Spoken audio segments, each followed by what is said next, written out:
In the most difficult game of the year to try to figure out who the player of the game is, Arkansas defeats Missouri by a score of 88-73 to get their first back-to-back SEC wins of the year. This is Arkansas Basketball Recap. I'm Dana Price. That's Jacob Price. We're here to break it all down for you.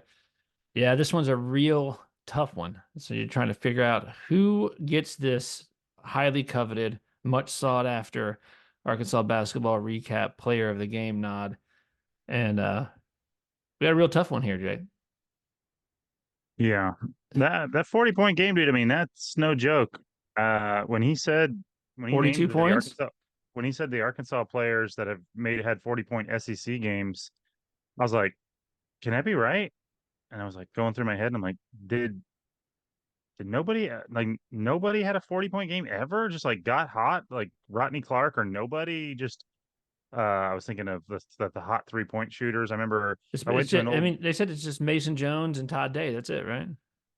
Yeah. Because I remember I went to an old Miss game where, oh crap, now I can't think of his name. Um, Marshall from Ole Miss. no, it was our guy against them. He hit 9 threes. Hmm. Um, and that's a game Was it that'll Bell? quickly, yeah, it was Bell. That's probably all he Uh, did. Did the difference between like yeah, the he thing? didn't have a free throw. Well, dude, I mean, like Battle like went nuts from beyond the arc, but he also was 14 of 14 from the free throw line. I mean, Yeah, you can't get 40 even shooting threes. I no, mean, you got to hit too many of them. yeah, So, yeah. Yeah, I um, mean, Battle played out of his mind. And it's not only that, dude. He played perfect. I mean, as far as basketball goes, uh, so yeah, Battle plays 38 minutes, so he plays all but 2 minutes. He goes 11 of 15. I mean, that's real good. 6 of 10 from three, 14 of 14 from the free throw line, gets 6 rebounds, 1 assist, 1 steal, 0 turnovers, 42 points. I mean, that's when you're playing basketball, that's about as close to perfect as you're going to get. yeah, I mean, I guess maybe with somebody with your hands on the ball that much, you'd like to see those assists be higher to be perfect. But I mean, Not when you're that hot. yeah, I was gonna say, but like, what you're not going to pass the ball if you're scoring 40 Yeah. too. It's like I remember thinking that Courtney Fortson. I was like, didn't isn't it wasn't that his name Courtney Yeah. Fortson? Yeah. I was like, I thought I remembered a game where he made the number one play on Sports Center, and that was back when the top 10 plays was like a big deal. And he had a game against Mississippi State or somebody where he wasn't even a starter. He was our sixth man. He was coming off the bench, but he just went crazy. But I guess he didn't have 40. He must have had like 35 or Yeah. 38 or something 40, like that. dude, 40 is tough. I mean, even in the NBA, in a longer game, shorter shot clock, way more possessions, someone drops 40, they still are like, man, he's having himself a night. I mean, that's still, you know, guys don't drop 40 all the time, and in college, it's even harder. And I would say because he did do it over the course of the entire game, it was spread out. It didn't feel like a 40-point game. I mean, he felt hot, Yeah. but how sometimes when a guy gets like rolling and it's just like he's unstoppable, and then you look up and it's like he's got 30 points, Hmm. 28 points. Like it didn't feel like the most insane. I mean, it's probably because how many free throw points did he have? 14 of 14 from the Well, that's what line. I'm saying. That's some of it because like Yeah. that was actually a 28-point game or whatever, you know what I mean? And he just got those extra ones at the free throw line. And but which I think is a good thing because it didn't feel like he was even forcing things. I mean, there was that one small stretch where it was like, well, come on. He hit like three threes Yeah. in, within like 3 minutes or something like that. Dude, even though But like the when rest of he it was pretty consistent. It was just he had 38, and I thought, and he had an opportunity to shoot it, like could have shot it, would not have been a should have great shot. shot. Probably should have shot. I think I know what you're talking about Yeah. because it ended up just doing nothing. Well, I ended up giving it to Devo, ended up with it in a short corner, and he ends up like barely drawing rim. Mhm. But was still like making like was passing it and stuff, and trying to find someone open. And I thought that for a guy like Battle, it showed a little something where you were like, okay. And I mean, I didn't feel like he was overly showboating and that kind of stuff. Like it wasn't ridiculous, which I like, No, like I mean he I would say for a guy having, like not just a good day, but like and a career day. yeah, well, career day and even a career day for like anybody on any team. I mean, there's just not that many 40 more point games in college basketball, period, all Well, season. nobody, You don't get no one in the SEC has just scored more points than he just scored. Nobody. Yeah, so I would say, yeah. I mean, I didn't feel like he was. I mean, you could. It was understated. I mean, I've seen, you know, Brazil do more in the first 5 minutes of a game just making a layup. Mhm. You know what I mean? Yeah. And so, yeah, I mean, if you get fouled after when you got like 35 and you get fouled on a 3-pointer and one, you're allowed to yell at the sky Yeah. on your Oh, back a sure. little bit. You know what I Oh, mean? sure. So, The thing about it too is that like that 40-point game um really kind of overshadows Sean East played out of his mind that game. I yeah, mean, he really he did. was very annoying. I mean, he also plays 38 minutes. He has 33 points. He's 9 of 14, 15 of 16 from the free throw line. He ends up with 3 rebounds, 2 assists. He did turn it over 4 times, but yeah, I But I mean, mean, that's not bad for the way he was getting swarmed and for how no, much dribbling he was doing. No, he really did play amazing. I mean, if I were him, I mean, not just that game, but I mean, that's just basically indicative of that guy's entire season. yeah, If you look at his stats and stuff, he's just been improving steadily, and his team just can't get it done. no. So So yeah, I mean, here's like a wild thing. I mean, like what was wild is like it was forever. I mean, they ended up with three, four, five, six, seven. They had 7 bench points. The Missouri Tigers did. They had 7 points off their bench, but like deep into the second half, they had zero. mhm. Yeah, and you're just like, yeah, I mean, this team is just not very deep. So I mean, getting into the game, hey, Battles player game, great job. Like he was out of his mind. It was good. The I think that look, Missouri is not very good. East is very good. Like I mean, that guy's starting on every team in the conference, right? I mean, like he's legit, but they're not very good. They're not very deep. They don't have a low post presence really. They don't have someone that they can really throw the ball into down there. And so yeah, it's just a lot of East driving around and keeping the ball in his hands, and he does a good job of that. But it obviously throughout the course of the conference, as they've not won a game, that has come up short. That's not enough. Uh, However, with the way the season has gone for the Razorbacks, you got to feel good about putting together back-to-back wins. I mean, for the first time in SEC play, they've won 2 games in a row. Yeah, it's a little bit. I mean, at this point, I'm cautious still, and because of how hot Battle got in this game, it actually makes it a little bit hard to analyze how well they did because they definitely had times. I mean, they're trending in the right direction, and obviously, even the loss at Mississippi State, they Mhm. played better in all aspects of the game, but they still are, playing some of the teams in the SEC that are either bad or flagging. Like even Texas A&M, who's good, is just having, they're struggling. And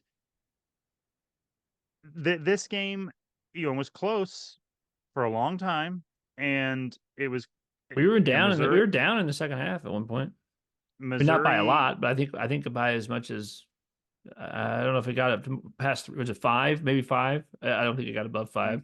maybe, but they, we struggled at times on offense to move that we didn't move the ball as good as much of the time. I mean, this team's still trying to figure themselves out, but the percentage of times when the ball was like flowing and really passing and guys were cutting, there was more clunkiness throughout in little stretches in this game, and you just didn't notice it because Battle went crazy. You know what I Well, mean? I thought what happened. What do you think about this? Well, I think that one of the things that happened is that Mitchell has been playing so well the last 4 or 5 games, and you can tell that. By the way, just start him, dude. Like I don't know what the idea is here, but like we're so much better with him in the game. So like it was another like kind of slow start. I just feel like your start would be better if you had him on the floor. I don't get it, but anyway, it seemed very obvious because it took us a while to start getting to the free throw line, but we ended up getting to the free throw line, but it took a while. And what Missouri was doing, Missouri like packed it in, and they said like, listen, what here's what Arkansas has been doing while they've been playing better driving to the basket, getting free Well, throws, and we getting the ball started to. it. We started that with against them. Yeah. We started just being like, we're not shooting any more threes. I don't care how open they are. We're just attacking the paint, and it worked against them. And then every team since has at least tried to not just give up the three, but tried to focus on walling up the paint. Yeah. I think there was a real effort to take Mitchell away. Like, I mean, they were battling with Mitchell. I mean, it was like they didn't have they so I think one of the things that happened in this game, which is a good thing, so I'm going to put the positive on this thing, is that Missouri said we're not going to have you just like beat us to death in the paint. Like we're going to pack it in here, make that tough. And what was good is you finally had a guy like Battle say you can't do that. Mm-hmm. Like that's not that won't work because I will go ballistic on you if you do that. And that's good because if if Arkansas is going to be getting better, that is what you're going to need is that balance where it's like, well, you can't just like play way off like that. Now you can if we miss, but if Battle is want to be one of those guys, and we had other guys that made some out Davenport, whatever it is, but you do need some guys that say like you do have to make teams pay for doing it if you can. And tonight or this morning, uh, Battle made them pay for doing it. I mean, that's the Battle got heated up by people giving him too much space trying to pack the paint.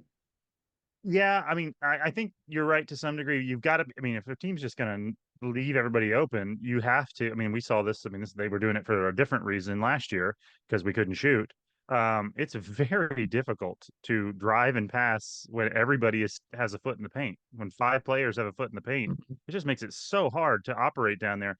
But And what I do really Battle's the kind of guy that, like if you do that and he does, and he'll have a game. He last game he didn't shoot very well, and he still got to the free throw line a bunch and played well, but he didn't shoot the ball well. But I do think Battle's the kind of player, and these kind of players. If he makes the first one, if he sees the first one go in, I don't know if you can employ this strategy anymore. yeah, well, the thing is when he has a weird shot, he has a little bit of a strange release. It's very quick, but it has like a little hitch from his hip, and he actually doesn't need space to get that shot off. Mm-hmm. It's just a matter of if he can get it going. Because he likes to step back and then just has a really quick release, and he can shoot it on almost any time. I mean, obviously, it's better if he gets a little bit of a clean look to step into it, but um, and he did make a few in the first half, but the game was still close. And I think really what got him off was Musselman at halftime, I think, or maybe even after a little after when after a timeout, like he basically said, I think that the announcers said that I can't remember if they said they heard it or if they just were assuming, but they were just like they're going to start turning down threes. They've got to start attacking them when they're on their closeouts, and we Battle got off on a bunch of drive and ones, and then getting to the free throw line. Plus, that got them in foul trouble, and it actually makes for kind of an annoying game. I always hate the games where every touch foul is shooting two free throws for the last Yeah, 10 minutes. It's yeah. so long. But still that got him kind of well into the flow, and then he just buried them with those threes. But even the threes didn't really come off of them like in the ones in the second half He didn't he really had the some, one he had some like 2 point jump shots too. He had one. I know it was like a crazy long the heels on the 3 point line shot, and then he had another like yeah mid from range pull up, like 15-foot pull up. Like I mean, everything he threw up was going in essentially. but I liked that. Like I would feel less, I guess what I'm trying to say in a bad way here is I would feel less good about this game if what happened was Missouri packed the paint and they paid for it at the 3 point line and just died there. And we like everybody just got hot. And it was one of those games because like that's not necessarily going to be repeated. You can't always guarantee. I mean, sometimes you just don't shoot well. Mhm. And but what is repeatable is the I think the main thing, coupled with hitting threes, but was that we made them foul us, put pressure on that. We're just, even though they were packing in, refused to not put your head down and drive in there. And that was Ellis, who, I mean, didn't have as good a game, but like he still played pretty well, played hard on defense. And Devo, who didn't really do a lot either, those guys still drove the closeouts, got them in foul trouble, and didn't just settle for the long shots, which I liked. Yeah, Devo, let's see here. Devo played, I mean, he played a lot. He played 34 minutes. He was 2 of 8, which is not great. 0 for 4 for 3. Just didn't shoot the three very well. Was 4 for 4 for the line. But here's the thing about Devo. I mean, he leads the team in rebounding in this game. So Devo Davis has 8 points, 9 rebounds, 6 assists, 1 block, 1 steal. I mean, it's a pretty good stat line. I mean, if you're gonna have 9 rebounds, 6 assists, and get you 8 points. I mean, like he definitely contributed. Yeah. Now we should talk about Mitchell. Honestly, I mean, I gotta say that foul and that sequence that happened when Mitchell first got in there. If I was Missouri, I'd be upset about that. He probably should not have played the rest of that game Yeah. because a hook and hold. Now, I don't think so. I'm not so sure a hook and hold should be a technical. I guess I wish there was and I'm not crazy here, right? In college, you get two techs of any kind and you're out, Yeah. right? There's Yeah. not like a difference in degree. I think there should be. Well, there is. I think If you get a flagrant two, you're out immediately. no, I know that. What I'm saying is, I feel like there should be we need a kind of foul to fill this position of you are not allowed to do that, but also I don't like the throwing a player out for certain things. Like I like throwing players out for the bringing the elbow up again to the neck head area.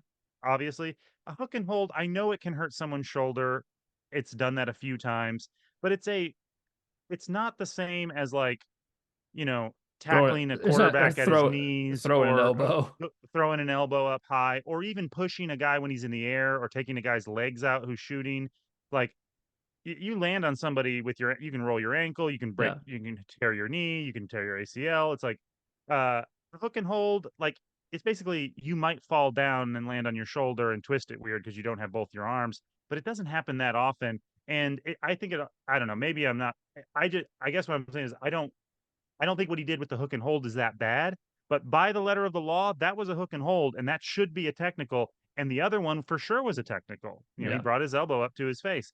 And it's like, and I almost feel like you've got to, if the refs wanted to ignore the elbow, because he did kind of like, oh, elbow, oh no, I'm just reaching. You know what I Mhm. mean? Like, and extended it.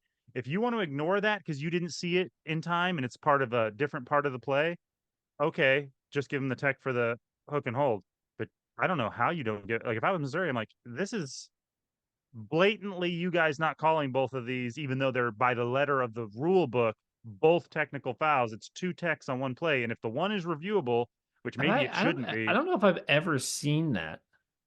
I hadn't. I was like, I'm about to see a guy get thrown out on the same different fouls on the same play. Well, that's And the thing. I don't know the rules well enough. Can you do that? Like, can you throw them out?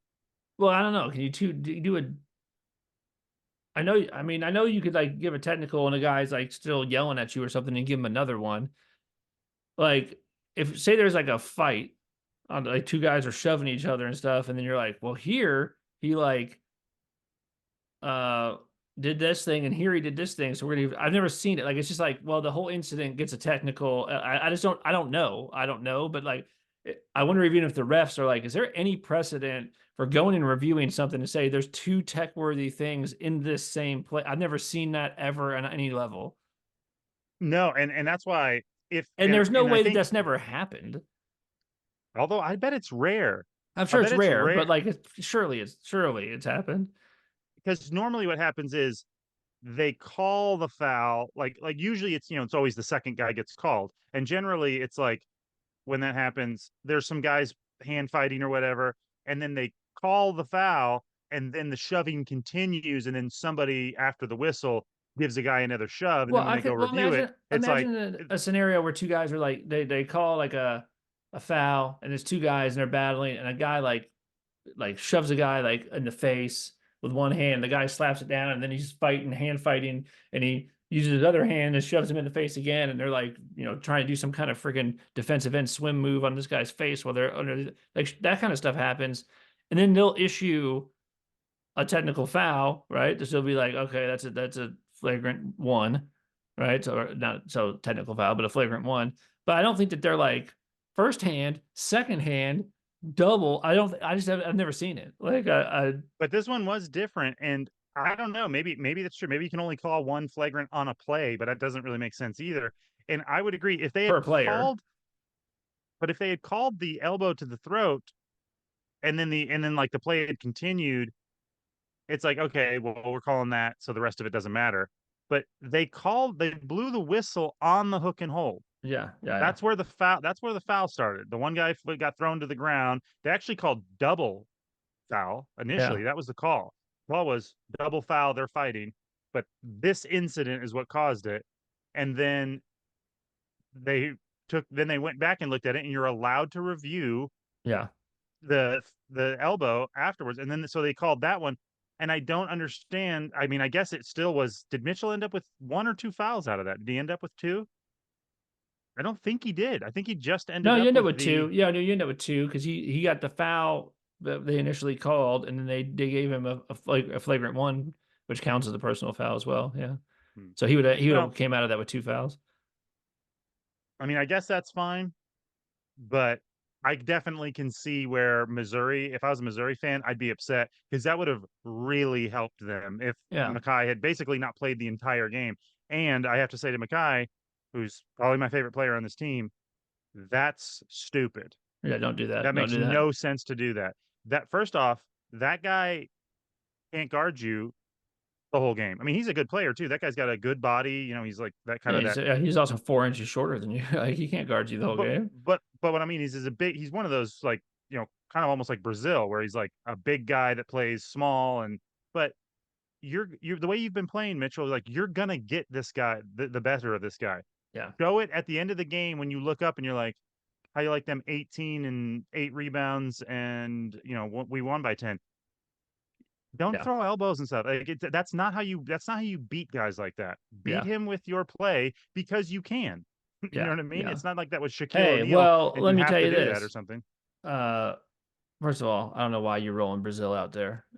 Maybe just don't roll Brazil out there. Like we're playing good, dude. Like I mean, maybe he's completely ready. I just don't know if Brazil's helping you. But whatever. Uh, I do know that the Brazil comes out. Brazil plays 4 minutes, does no things, except for one totally phantom foul where a Ghost guy foul. just Yeah. slips and I mean, I that was one of the worst foul calls I've ever seen. Like where the guy's going through the lane, slips, and dude's just like he's just It's there. it's unfortunate. Well, he had his hand on his back, and he wasn't pushing it, but I'm sure from the because it's because it's Dude, you watched the that had that's nothing to do with it. no, it had nothing to do with it. But from the ref that called it, I think was the guy on the other side Yeah. where he could just see Brazil's hand. And I mean, that point guard's good. He probably was like, well, the guy didn't just fall down like a moron. Yeah, because he really did just like go to turn the corner and just Just like his slipped. feet just slipped like on a banana Dude, peel. that And I I'm thought sure Muss that was ref gonna was I like, well, thought he Muss was gonna get teed up after pushed. that. Yeah. I I mean, think sometimes you can tell when a coach doesn't get teed up, but he probably and under other circumstance would have. Sometimes when the ref knows he screwed up, and yeah. dude, they can tell. They can tell sometimes by the player's reaction. They can tell by the guy that fell down, by the guy that I mean, How because about and there can is they a can, difference can they tell by the huge freaking video screen that immediately replays in it? the in So the Muss is crowd. losing his mind, and then he looked like the ref looks up and is like, oh, ooh, like Yeah. So sometimes they swallow their whistle on those coach texts when they were like, "Yeah, that's my bad." You know what I mean? yeah, So yeah, I'm for sure there was sure. some of that. All right. Well, any other thoughts on this game? I I mean, looking at some of the other stuff, I mean, he did have the rotation shortened again. I mean, it's basically 8 guys. I mean, he played 9 because Brazil got 4 minutes, but I mean, he played some guys pretty heavy minutes. Mark plays 35, Davis plays 34, Battle plays 38, Mackay plays 28. Lawson starts and plays 10, which is kind of how it's been going. Davenport plays 16, Blocker plays 10. I kind of thought that you could have played Blocker maybe a little bit more. I thought that Yeah, I thought Blocker was playing well. I was surprised too. I I mean, mean, I I thought wanted Blocker to guard East. I don't know like why you didn't do that. Like have him guard him. I mean, I know he's I gonna know. foul. I know he's gonna foul. Like and East is smart and stuff, but I felt like you were wearing Mark out on defense, having make him guard that guy. And I know Mark's a good defender, but that's a hard cover for a guy like Mark. It seemed like maybe Blocker is more suited for it. I know Davis guarded him a lot too, um, but yeah, I didn't. that was the only thing that was interesting. I thought 10 minutes was maybe a little short for Blocker. Like I would like to see him play a little bit more. He had one play, like I don't know if everyone loves these kind of plays though. Blocker had one play where the ball Where he went. came around and Ellis was guarding, took the ball away from the guy Ellis was guarding, Yeah, dude, like he saw that guy turn his back and he just and then he stepped out of split bounds. and just said, "Give me just." I mean, it was a hard slap down, just like pow, like give me that. And yeah, dude, I mean, Blocker is always trying to get rebounds. He's jumping all over the place, like He made it. He made like the highest arcing three I've ever seen. except for the one they made the game before. That guy's three is like a rainbow. That's like Jake in junior high free throw. Yep. Just Yep. that thing has got some arch on it, dude. If that shot, I if would that always my free throws when I was in like junior high. I mean, I only we just played like homeschool basketball, but I uh I You I hit a either beam. airballed You hit a beam in the top of a gym once. I did. I either airballed it or it was like didn't move the net because it was so high arcing. I bent my knees. I mean, my knees almost touched the floor, and I came up with with that, hand behind my head. And one time, I actually hit a ceiling rafter in a legitimate high school gym. It wasn't like a church barn gym. It was like the Eureka Springs High School gym at the time. Yeah. The yeah, blockers when blocker makes that shot, yeah, it's going to be nothing but net, that's for sure. It's just dropping right out of the rafters. Uh yeah, but I mean overall like hey, yeah, you like it. Wish Right we'd had that now, game against Mississippi State. That would have been really nice. Had a little streak going, and I well, wish well, some well, you're in a we fight beat. right now. You're in a fight because coming up on the SEC tournament, you're trying to get out of the basement, dude, because like if you cannot play on Wednesday, that's really good. And it's going to be tough for them to not play on Wednesday. They're going to have to then have to beat Vanderbilt and then they're going to have to beat LSU and they might need to figure out a way to beat either Kentucky or Alabama. I don't know, but depends on what other teams do, obviously. But you want to get out of that bottom four, uh, Mhm. because if you're going to, and I just all like, I mean, I know, like, but if you're dreaming and you're saying, could we make a run? It's a lot easier to make that run if you don't have to play till Thursday because it's just too many games, man. I mean, The announcer said it. I mean, I was like, dude, don't even say it. But he said the same thing. He's like, I wouldn't be surprised if Musk gets in this tournament, gets this team going the right direction, and they make a run in the SEC tournament. I'm like, I mean, obviously that's our only hope, but don't even think about it. Don't yeah, talk about it. Just let it happen. Because, yeah. like I said, it still is like they're playing better. I mean, there's no doubt about it. Their defensive intensity is way better. They still, like I said, because it's almost like they are a bunch of really good athletes that just that had no intuition on how to play defense. Not Mhm. that they don't have the ability or the effort. So like they've never been taught how to play defense, and now they're figuring it out, and they have the talent, they have the athleticism, and now they've kind of got some of the mindset and skill, but they still make some mistakes because it's just not what they, you know what I mean? Like this team is not intuitively a bunch of defensive guys, but they are doing it and they're playing better on defense and they're figuring it out I on think offense. I said this to you. I don't remember if this was on the show or if I just said this to you somewhere else, but I was saying that I think that one of the announcers were talking about this, and I said this a while ago. The thing about the portal is you might go get a guy who's like, guys whose numbers look like exactly what you're looking for. So you look at Battle's numbers, and Ellis numbers and Davenport's numbers and Menifield's numbers, and you're like, look at these numbers. Like this is what you know. Look at the shooting percentages. Like look at this stuff. It looks good. But they're not guys who win. They're not coming from teams. You're pulling these guys in from Louisville and Temple, like teams that were terrible, right? Like, Hmm. and these are the best players on terrible teams. And that doesn't mean that they're terrible, but what it does mean is that they might not know how to win in the college on the college level, with the exception of Mark. And I think that that's why Mark's transition was so much easier. And you saw like this guy has played on teams that he played on Houston who won a lot of games, right? Like he's won a lot of games. Um, so I think one of the things that you're having to do with those guys, and I think this showed up in the defensive end, and this showed up like taking bad angles and maybe not doing the little things that make you win games. And you're like, oh, well, you were on teams that didn't win very many games. You probably weren't doing a lot of those little things and probably weren't surrounded by guys doing those things, or you probably would have won more games.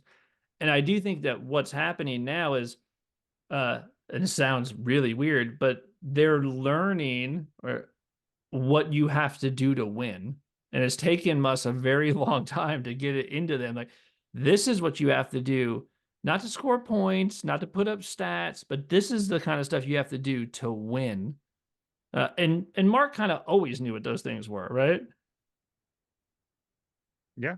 I think that's true. I mean, if you're on a bad team and you know you're not winning a lot of games and you just go out there and kind of get yours, there's just not much as much um desire, need, or ability to figure out defense and how to play as a team because you're just losing all the time and you just want to get your numbers up, I guess. But But I will tell you this too, though. Once you do kind of figure out like these, like winning is feels lots better than losing, like substantially better. And when you get a little taste of some winning, and like it will increase your willingness to do some of the harder things, because you're like, I kind of like this. I kind of liked what that feels like. I like that better.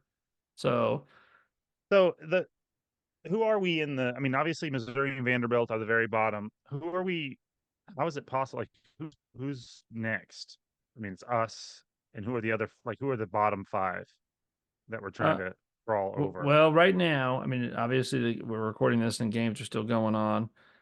Um, so if you're looking at the SEC standings right now, so you have 14 teams. You're trying to end up in not the bottom four. Right now, Georgia's the team ahead.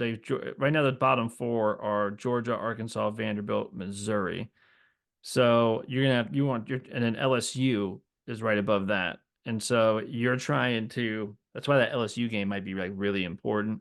Hmm. Now We the might end up LSU, with, we could end up with the same record as them.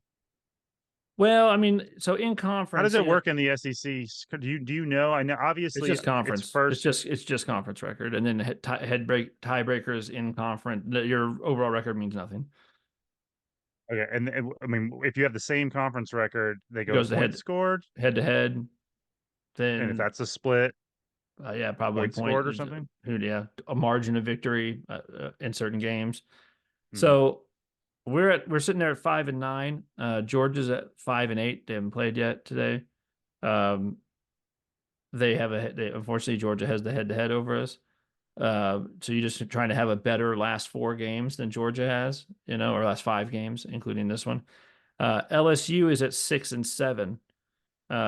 So you need to beat them and you need them to help you. Right? But if you want to go to their schedules, um, today, LSU's playing Mississippi State, then they play Georgia, then they play Vanderbilt, then they play Arkansas, then they play Missouri. That schedule is soft down the stretch for LSU. So you really need Way softer than ours, dude. yeah, you need Mississippi State to get that W over LSU today. Georgia, you're like, well, I need you to lose too. So like that, one of them is gonna lose. Like so, whatevs. They're gonna beat Vanderbilt probably. Then they got you in Missouri. This is what I mean is that you have to really. You can also hope that Texas A&M continues to slide. They're the next team, so Hmm. you're gonna. you can only do what you can do, and like for sure, you're gonna have to win some more games to climb out of it, and then you have to just see what These are all conference games. Only one team wins, and so some of these teams are gonna move down because some of them are gonna lose. So we'll see. But it would suck to be in Yeah, that.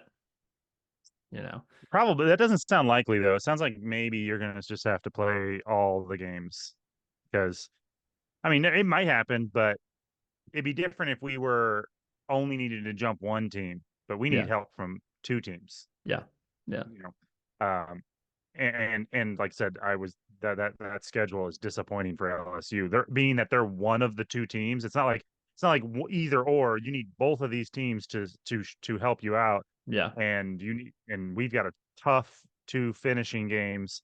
That sounds like probably. I mean, obviously, hope for it, but we're probably gonna have to play on Wednesday and just hope that we pull off that miracle and That's run all the way through it. I'm plugging in this my computer here so I don't you know it's about to die and then I don't know I lose everything and that would suck. So don't want Well, that. Uh Hold on. That didn't work. The chunky boy I can plug. might need to might you might need to edit the podcast we end like 5 minutes ago. Yeah. Just I'm looking Yeah. at my phone. You're trying to plug in your computer. Yeah. Anyway, we'll leave it there, I suppose. But yeah, man, we'll be back for Vanderbilt. Hey, don't let go of the rope, guys. I mean, if you're doing anything, I mean, you for sure got to be Vanderbilt. I mean, Oh, holy moly, yeah. so Don't do that to me. no. So All right, bro. Well, blue pick. and then Awesome. and I'm rooting, dude. I'm rooting for Missouri and Vanderbilt now. Now that we're past them, Oh yeah, yeah, like sure, I want them to beat everybody. sure. Yeah, why So not?